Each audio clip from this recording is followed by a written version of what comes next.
అందరూ నమస్కారం. నేను మీ కొమర్రాజ్ భరద్వాజ. ఈ రోజు మనం తెలుసుకోబోయే క్లాస్ ఏంటంటే వృశ్చిక లగ్నంలో రాహు గ్రహం గురించి మనం ఈ రోజు మనం మాట్లాడుకుందాం. వృశ్చిక లగ్నంలో రాహు ముఖ్యంగా శారీరక సమస్యలకి, ఆరోగ్య హానికి ముఖ్యమైనటువంటి కారకుడు.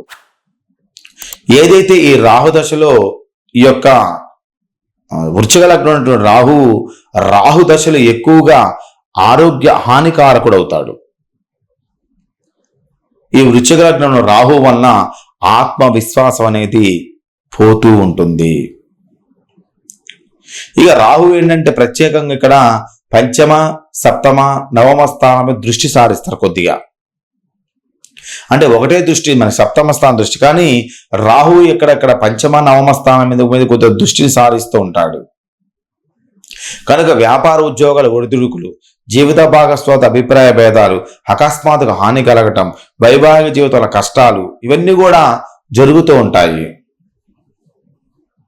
ఏదైతే వృశ్చిక లగ్నంలో రాహు వలన దీర్ఘకాలమైనటువంటి వ్యాధులు కలగజేస్తాడు, రోగ పీడితులుగా మారుస్తూ ఉంటాడు. రాహు దశ వచ్చింది అంటే వాళ్ళకి కొన్ని మెడకు సంబంధించినటువంటి రోగాల్ని, ఆపరేషన్స్ ని వాటికి ఎక్కువగా కలగజేసే అధికారము, అవకాశం ఈ యొక్క జాతచక్రంలో కనిపిస్తూ ఉంటుంది. దీనివల్ల మనం ప్రభావితం అయ్యే వ్యక్తుల్లో ఆత్మవిశ్వాసం అనేది బలహీనపడుతుంది.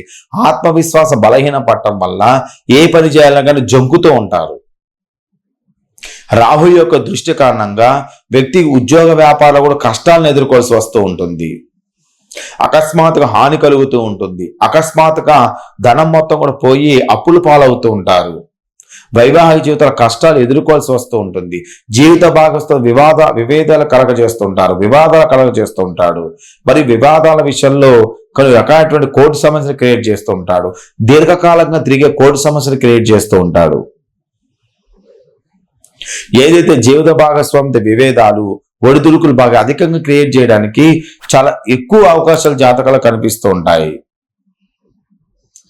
ఇక వీరి జీవితం మొత్తం కూడా రహస్య ప్రవర్తన, ఏది కూడా పక్కవాడికి చెప్పడు, వీడి విషయాన్ని పక్కవాడు పంచుకోలేడు, రహస్య ప్రవర్తన కలిగి ఉంటాడు.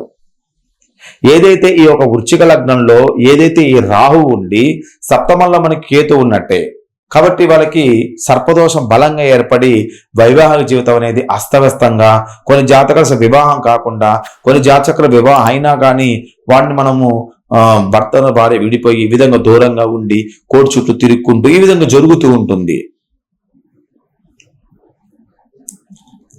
ఏదైతే ఈ వృశ్చిక జాతక చక్రంలో ఈ రాహుగ్రహం అనేది చాలా వరకు నష్ట ఫలితాన్ని బాగా ఇస్తూ ఉంటుంది. కానీ ఈ వృశ్చిక లగ్నం రాహుతో పాటు గురుగ్రహం ఉన్నప్పుడు ఈ యొక్క కష్టాల మొత్తాన్ని కొద్దిగా తగ్గించడానికి ప్రయత్నం చేస్తూ ఉంటుంది. ఏదైతే ఈ వృశ్చిక లగ్న జాతకులకి రాహు లగ్నంలో ఉండి సప్తమాధిపతి మనకి ఏమవుతాడు, శుక్రుడు అవుతాడు. కాబట్టి ఈ సప్తమాధిపతి శుక్రుడు మళ్ళీ మనకి 8లో ఉన్నా, 12లో ఉన్నా, నీచల్లో ఉన్నా, హస్తగతంలో ఉన్నా, మౌఢ్యంలో ఉన్నా, వక్రంలో ఉన్నా, అధిక పాపగ్రహాల దృష్టి పొంది ఉన్నా, అధిక పాపగ్రహాలతో కలిసి ఉన్నా వాళ్ళకి వైవాహిక జీవితం 2 పెళ్లిలే అవకాశాలు చాలా జాతకంలో మనకు బాగా స్పష్టంగా కనిపిస్తూ ఉంటాయి. కాబట్టి ఆ విధంగా ఉన్నట్టయితే మీరు ఖచ్చితంగా